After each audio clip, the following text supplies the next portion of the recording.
I have been told, more than once, that I need to let things go. My son says it. His wife used to say it, back when she still spoke to me with something resembling warmth. My doctor says it every time my blood pressure climbs into the kind of numbers that make him set down his pen and look at me over his glasses. You carry too much, he told me last spring. You need to stop fighting other people's battles. But here is what none of them understood. It was not other people's battles. It was my son. And when your son is in danger, you do not let go. You hold tighter. My name is not important. What matters is that I am 64 years old. I spent 31 years as a certified public accountant. I know how money moves when people do not want it to be seen. And in the fall of 2 years ago, that knowledge saved my son's life. His name is Marcus. He is 33 years old. He has his mother's eyes. She passed 11 years ago. Pancreatic cancer, gone in 4 months, and her stubbornness, which I always considered a virtue until it started working against me. He married a woman named Celeste when he was 28. Celeste is beautiful and educated, and came from a family in Charleston with the kind of old money that does not need to announce itself. The Whitfield family. Her father, Robert Whitfield, owned a regional development company, 3 commercial real estate portfolios, and the kind of reputation that makes local politicians return calls on the first ring. I will admit I did not like Robert from the beginning. That is not an indictment of my judgment, it is simply a fact. There was something in the way he looked at Marcus, a measuring quality, like he was calculating what my son was worth to him before deciding how much respect to extend. Marcus thought I was being a protective father who could not let go. Maybe I was. I tried to believe that. I tried hard for nearly 5 years. Marcus went to work for Robert's company the year after the wedding, Vice President of Financial Operations. It was a generous title for someone his age, and I told him so, gently, once. He reminded me that he had an MBA and that Robert believed in promoting from within the family. I let it go, as I said I would. They had a good life on the surface, a house in a gated community 20 minutes from Robert's estate. Celeste drove a car that cost more than I made in my first decade of work. Marcus wore suits I could not have afforded at his age. They came for Thanksgiving and Christmas, and Robert and his wife Patricia came twice, and everything looked fine. But Marcus had started to change. I noticed it the way you notice the first crack in a foundation small enough to ignore, easy to explain away, until it is not. He stopped calling on Sundays, which had been our routine since his mother died. He deflected questions about work with humor that did not quite reach his eyes. The last time I saw him in person, 4 months before everything happened, he hugged me goodbye at my front door and held on a second longer than usual. And when he pulled back, I thought I saw something in his face that I did not recognize.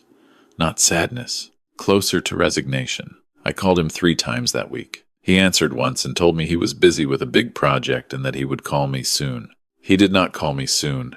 The text came on a Tuesday night in November, at 11:47. I was not asleep. I had given up on sleep around 9 and was at my kitchen table with a cup of decaf and the quarterly statement from my retirement account, doing the thing I do when I cannot quiet my mind, running numbers until the world makes sense again. My phone lit up on the table. "Dad, I need you to come. Don't tell anyone, please." That was all. I stared at that message for approximately 4 seconds. Then I called his number. It rang once and went to voicemail.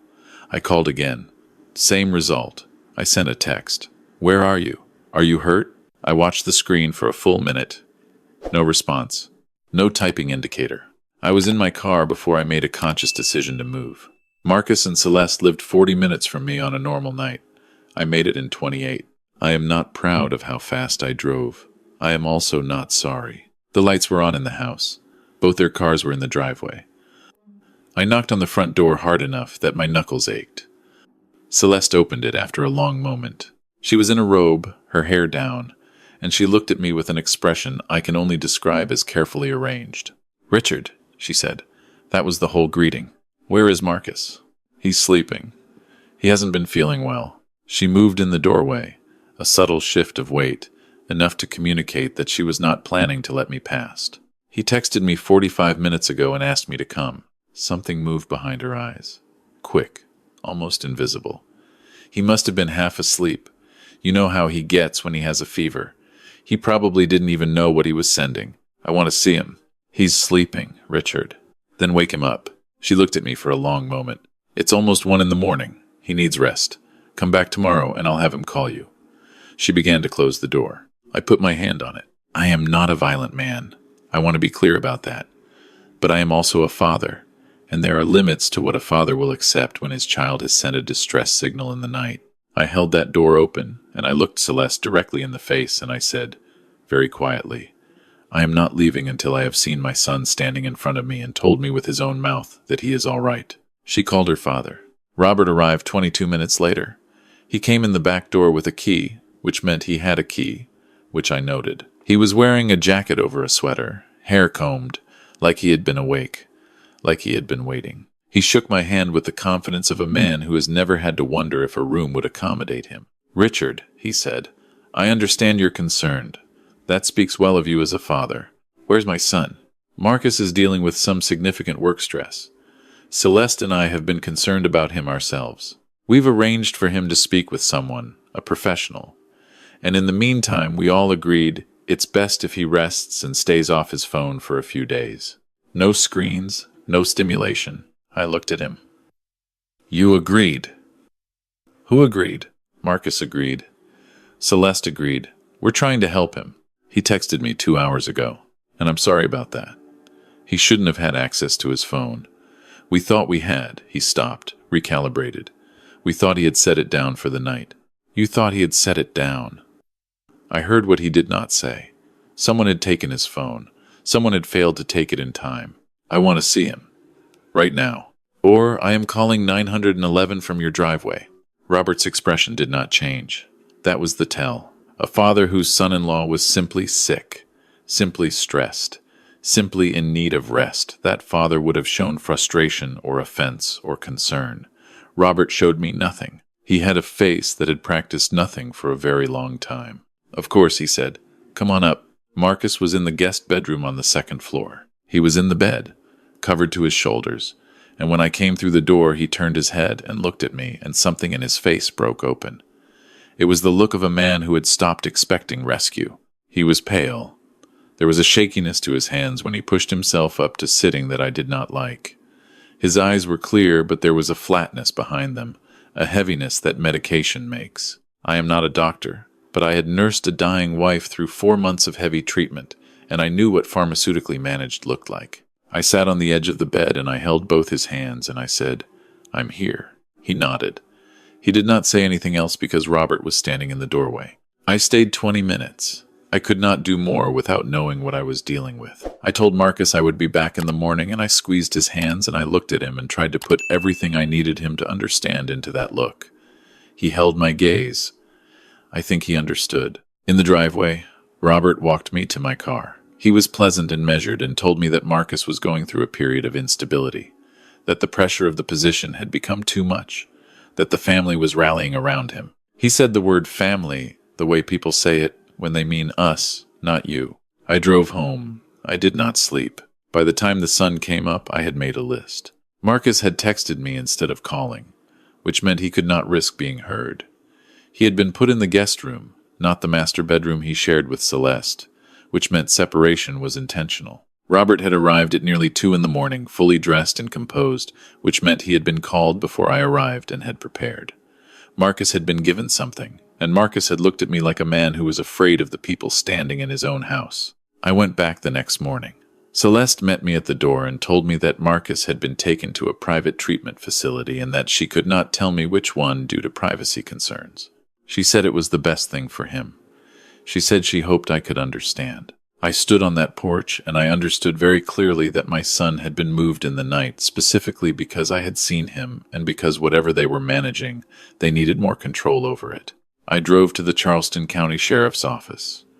I told the deputy at the desk that I believed my son was being held against his will.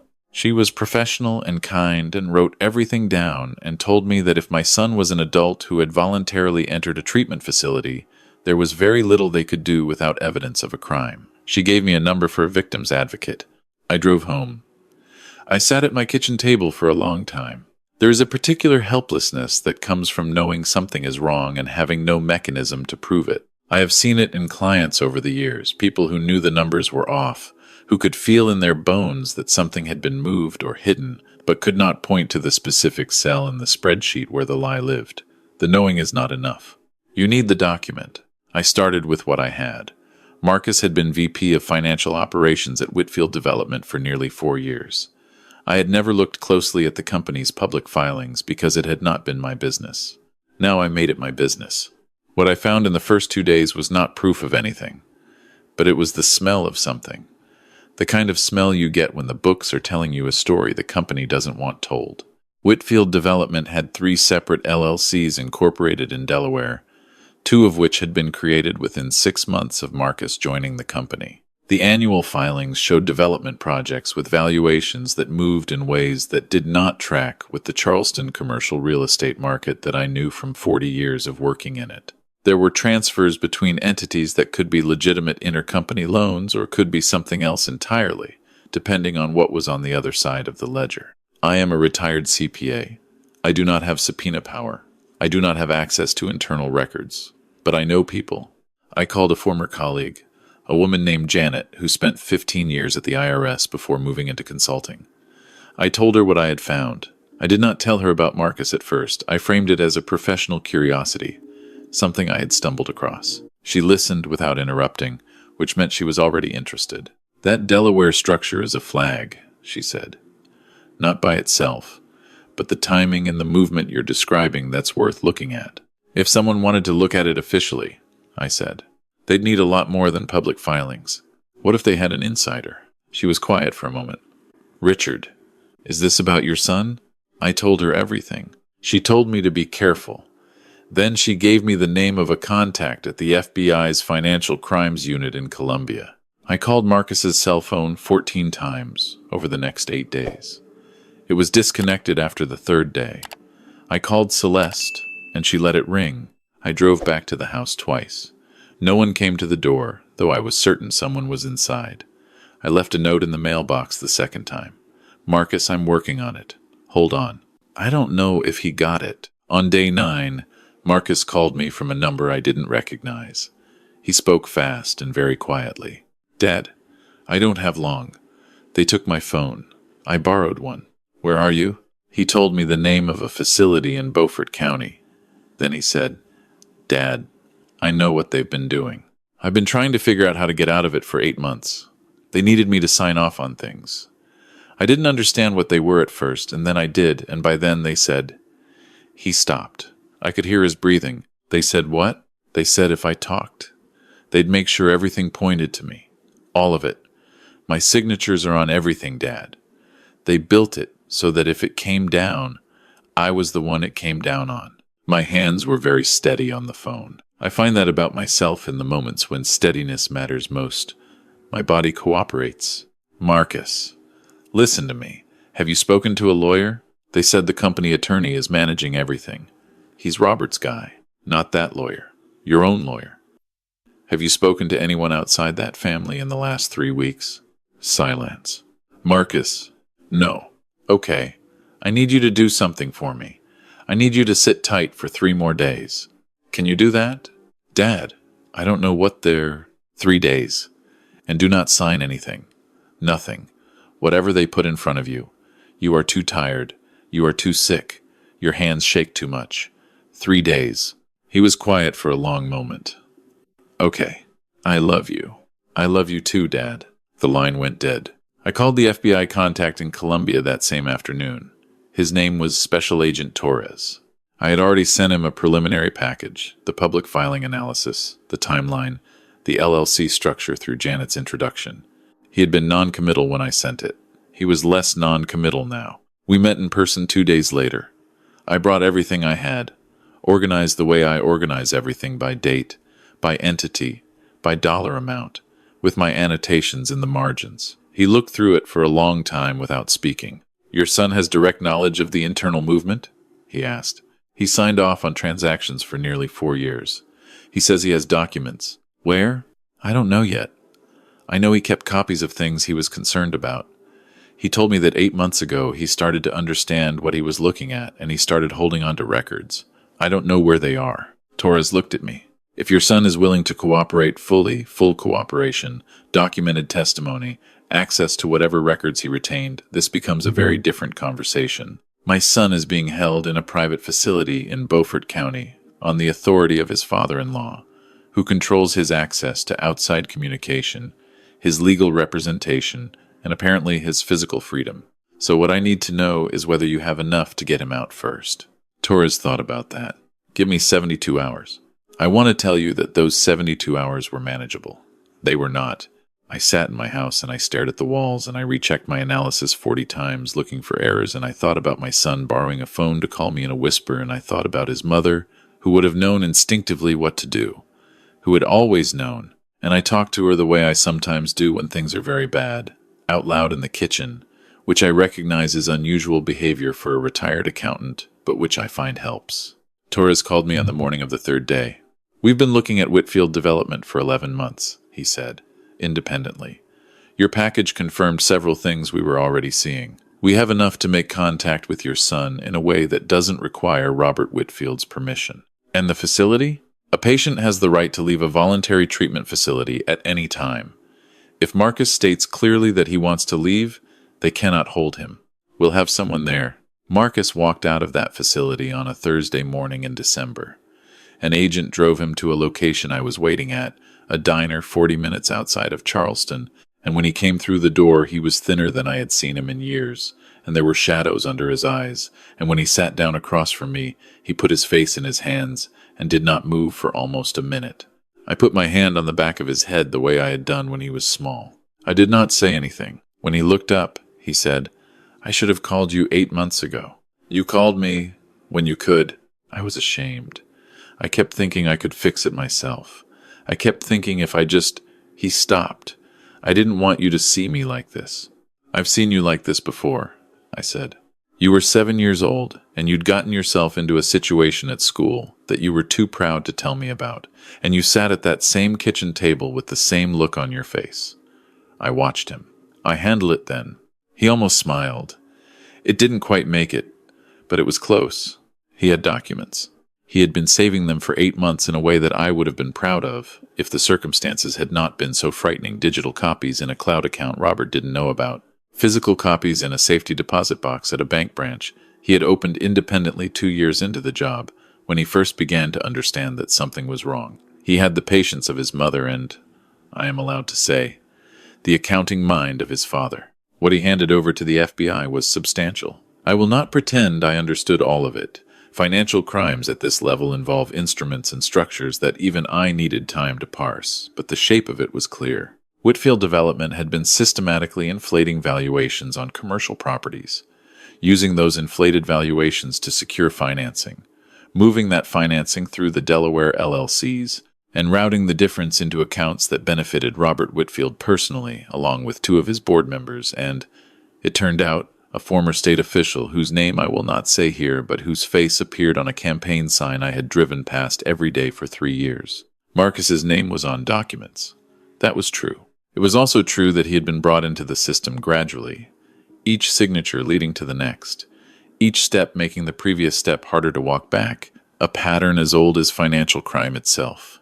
You implicate the witness before they know they're a witness. But he had the records. He had the timeline. He had emails from Robert explicitly directing him to process transfers that Marcus had flagged as irregular and been told to process anyway. The investigation that Torres had already been running, combined with what Marcus provided, moved quickly after that. I will not oversimplify the legal process, because it is not simple. There were months of work by people far more qualified than I am. There were lawyers and grand jury proceedings and moments when I was told very firmly by very patient federal employees that I needed to stop calling to check on the timeline. Robert Whitfield was indicted in March on 9 counts, including bank fraud, wire fraud, and money laundering. 2 board members were indicted alongside him. The former official entered a plea agreement. Celeste was not charged. Whether she knew the full scope of it, I genuinely do not know, and it is not my business to speculate. She and Marcus filed for divorce that spring. He handled it quietly, which is his way. Robert was convicted on 7 of the 9 counts. The sentencing was in October. He received 14 years. I was in the courtroom. I sat in the gallery with my hands folded, and I watched the man who had taken my son's phone and locked him in a room and told him his name would be on all of it if he spoke. I watched the judge read the sentence. I watched Robert's attorney put a hand on his client's arm. I watched Robert himself, who did not look at the gallery, who had the bearing of a man already calculating his next move. I did not feel triumphant. I want to be honest about that. There is a version of this story where I walked out of that courtroom with my fist in the air, vindicated, the old man who beat the powerful family, justice served and wrapped up clean. That is not what it felt like. It felt like exhaustion. It felt like a year of my life that I would not get back. It felt like the image of my son's face in that guest room, the flatness behind his eyes, which I will carry for a long time. What I felt, most of all, was grateful. Grateful that he had borrowed a phone. Grateful that I had stayed awake late enough to receive the text. Grateful for Janet and for Torres and for the 31 years that taught me how to read a financial statement like a story with a liar in it. Marcus moved back to Columbia. He got an apartment near mine, not too near. He is 33 years old and has some dignity, but near enough that we have Sunday dinners again, which we had stopped somewhere in those 5 years of the Whitfield life. Somewhere in the years when I was being told to let things go. He is doing well. He is slower to trust, which I think is wisdom. He is quicker to call me, which I think is also wisdom. He does not talk about Celeste or Robert much, and I do not push.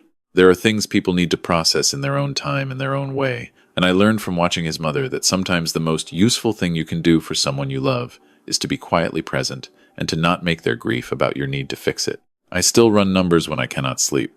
The kitchen table, the cup of decaf, the cursor blinking in a spreadsheet that doesn't need anything from me anymore. It is a habit too deep to break, and I no longer try. Sometimes I think about the moment Marcus walked through the door of that diner, how thin he was, how he put his face in his hands, how a grown man can still need his father to put a hand on the back of his head and not say anything at all. I think about all the times I was told I carry too much, that I need to let things go. I think about what would have happened if I had. There is no version of that Tuesday night where I stay in my chair. There is no version where I read that text and go back to my quarterly statement. I know fathers who might have. I know men who would have told themselves it was not an emergency, who would have trusted the institutions, who would have waited for morning. I am not that kind of father. I was not raised to be, and I did not raise my son to need that kind of father. If you are watching this and you have felt that pull, the one that says, don't make trouble, wait, be reasonable, you might be wrong. I want to tell you something from 64 years of being alive in this world. You will almost never regret acting when someone you love needed you. You will sometimes regret waiting. My son is 33 years old. He has his mother's eyes, and I intend to keep him.